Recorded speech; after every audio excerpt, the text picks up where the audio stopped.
I could provide people with a couple of top tips that got thrown my way and that I've kind of worked out for myself along the line.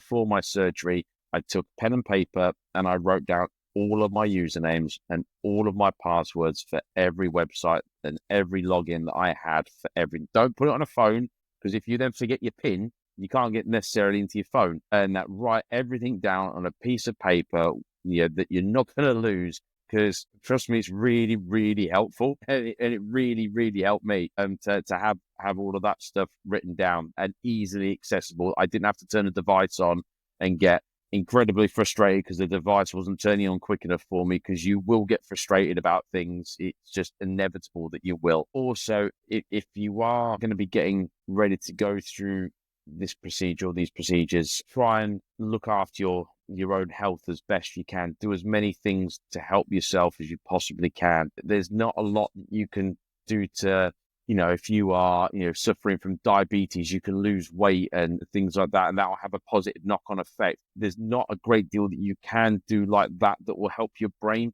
but it will help your body, which will help your brain. So if you can get into, good habits with eating, make sure you're eating the right things, take regular exercise, even if it's going for a walk, get your steps in, and try and, if you are maybe overweight or anything, just try and help your own body heal, lose a little bit of weight, because if your body's trying to deal with the fact that it is maybe overweight or it is unhealthy or not fit, and then it's also then trying to deal with what is a monumental task for it to deal with. It takes 10 years for your brain to heal. And if your body's trying to heal that at the same time while it's doing all this other stuff, you're just hampering your own recovery at the end of the day. So do everything that you possibly can to make that better for you, because it will only help you in the long run. The older we get, the harder it gets to recover from all this sort of stuff. So just try and make it as easy as possible, and finally have a happy place, something that you can